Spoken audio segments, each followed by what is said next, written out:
Mes bien chers frères, mes chers enfants, le royaume des cieux est comparable à un roi qui célébra les noces de son fils. Jésus s'adresse aux grands prêtres et aux pharisiens, autrement dit l'élite, ceux qui savent tout, ou du moins qui pensent savoir tout, ceux qui sont sûrs d'eux et ceux qui n'aiment pas du tout Jésus. Parce qu'il les remet en boîte, pourrait-on dire, il les a humiliés plusieurs fois devant le peuple en montrant leur péché, leur orgueil. Et voilà que Jésus va leur dire une parabole, une histoire. Le royaume des cieux est comparable à un roi. Qui est ce roi ? C'est bien sûr le Père des cieux, qui célèbre les noces de son Fils. Qui est le Fils ? C'est Jésus, le Fils de Dieu. Il se marie avec qui, Jésus ? Avec son épouse, l'Église. Nous sommes membres de l'épouse par le baptême. Et quand est-ce qu'il va célébrer les noces, Jésus ? Sur la croix. Parce que son cœur va être transpercé, d'où va sortir, jaillir l'eau et le sang. L'amour qui donne naissance à l'Église. Vous avez dû apprendre au catéchisme que Adam, il était seul au départ. Et Dieu l'a fait tomber dans un sommeil mystérieux. Et il va prendre une côte d'Adam et va créer Ève. Ève est sortie de la côte d'Adam. Eh bien, l'Église est sortie du côté ouvert, autrement dit du cœur de Jésus, là où réside l'amour, le cœur. Son cœur transpercé, c'est le symbole de l'amour qui va jusqu'au bout. Et voilà que le roi invite plein d'invités. Mais tout le monde rejette. Certains disent, non, moi j'ai un champ, j'ai un commerce, donc j'ai pas le temps. Et puis même certains vont jusqu'à empoignarder les serviteurs, les maltraiter et même les tuer. Qui sont ces gens-là qui sont invités et qui refusent l'invitation ? Eh bien justement, les chefs des prêtres, les scribes, les pharisiens, l'élite, le peuple élu. Vous savez que Saint Jean l'apôtre, Saint Jean l'évangéliste, a dit dans son prologue, Jésus, il est venu chez les siens, dans son peuple, et ils ne l'ont pas reçu. Le peuple n'a pas été capable d'ouvrir son cœur pour accueillir le Messie, Jésus. Son cœur est fermé. Alors que fait le roi ? Eh bien, si le peuple ne veut pas ouvrir son cœur, on va changer de peuple. Eh bien, qu'est-ce qui va se passer ? Eh bien, Jésus va faire surgir un apôtre, Saint Paul, qui va être un des principaux apôtres à évangéliser les païens, ceux qui ne sont pas juifs. Et voilà que Jésus dit, dans l'Évangile, eh bien, le roi demande à ses serviteurs, eh bien, à la croisée des chemins, eh bien, invitez tous ceux que vous rencontrez, les bons comme les méchants, tout le monde.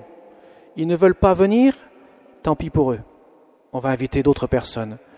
Et voilà que la salle de noces est pleine, comble. Mais le roi entre dans la salle de noces pour voir qui sont les invités. Et il trouve quelqu'un qui n'a pas revêtu le vêtement de noces. Et là, il l'interpelle. Il lui dit, mon ami, il l'appelle mon ami quand même, comment es-tu entré ici sans avoir le vêtement de noces ? Mon ami, parce que j'ai donné mon sang pour toi, j'ai versé mon sang pour toi, je suis mort pour toi sur la croix. Mais toi, pourquoi n'as-tu pas le vêtement de noces ? Pourquoi es-tu entré ici sans avoir le vêtement de noces ? C'est quoi ce vêtement de noces ? C'est un cœur qui accueille l'amour de Dieu. Il ne veut pas accueillir l'amour de Dieu. Son cœur est froid, distant, fermé, hermétique. Alors qu'est-ce qui se passe ? Le roi dit, jetez-le dehors. Ça veut dire que celui qui ne veut pas accueillir l'amour de Dieu, il s'exclut lui-même. Dieu lui demande d'ouvrir son cœur, il refuse, il garde le silence, il est muet. Et ça, Jésus dit ça aux pharisiens et aux chefs des prêtres. Vous voyez, mes chers amis, il s'adresse à ceux qui auraient dû comprendre ce qui se passe. Ils auraient dû accueillir le Messie. Ils savent que le Messie va arriver. Et que fera le Messie? Il fera ce que Jésus fait.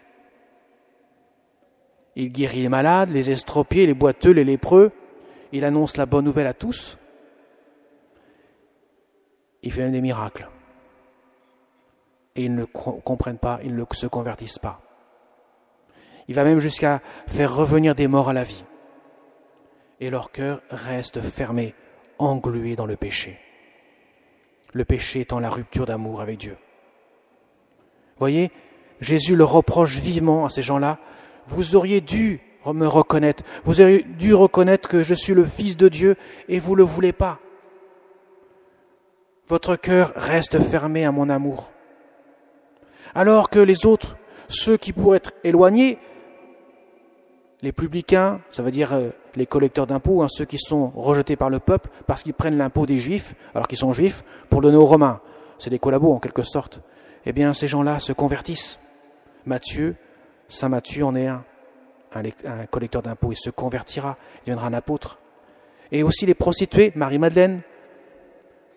Vous voyez, Jésus dira aux pharisiens, les publicains et les prostituées vous précéderont dans le royaume de Dieu, parce que leur cœur s'ouvre et que le vôtre il se ferme.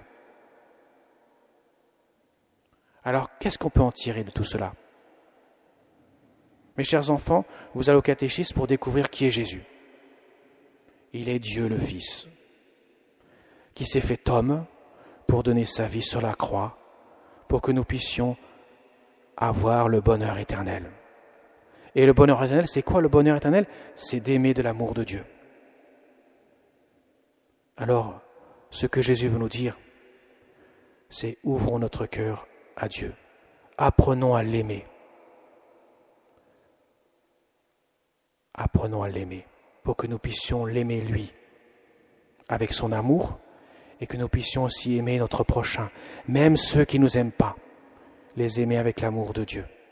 Parce que Jésus nous demande d'aimer notre prochain comme nous-mêmes, y compris même nos ennemis. Ce n'est pas réservé à quelques saints, c'est pour tous. En tant que chrétien, je reçois l'amour de Dieu avec lequel je peux aimer Dieu et aimer mon prochain. On appelle ça la charité. La charité, c'est pas seulement aimer les autres. Tout le monde peut le faire, même sans la grâce. La charité, c'est aimer avec l'amour de Dieu. Dieu et mon prochain. Et l'aimer comme moi-même. Vouloir le bien pour chacun. Et il y en a une qui nous aide à cela, c'est la Vierge Marie. Vous savez, nous sommes dans le temps du mois du rosaire. C'est le mois d'octobre. Et ce mois-ci, eh bien, on prie plus particulièrement la Vierge Marie dans les mystères du rosaire. Elle nous invite à contempler, à méditer les mystères de la vie du Christ. Parce que c'est celle qui a le mieux contemplé le cœur de Jésus. C'est elle qui a le mieux compris son cœur. C'est elle qui a le mieux aimé ici-bas, après Jésus.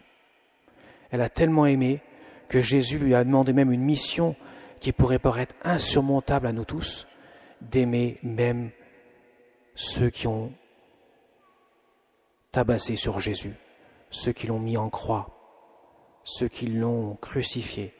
Marie, eh bien, s'est vue remettre cette mission de Jésus d'aimer ces hommes-là comme son propre fils, pour les amener à l'amour de Dieu. Parce que Jésus, il fait rentrer les bons, mais aussi les méchants. Vous avez entendu, hein? Les bons et les méchants rentrent tous dans la salle de noces. La seule chose que Dieu demande, c'est d'ouvrir notre cœur pour se convertir, pour accueillir l'amour de Dieu et aimer de l'amour de Dieu. C'est cela. Chrétien, c'est pas si compliqué que ça finalement, mais ça demande beaucoup d'efforts de notre part pour renoncer à nous-mêmes et accueillir l'amour de Dieu. Parce que Dieu nous veut toujours le plus grand bien qui soit, la vie éternelle. Amen.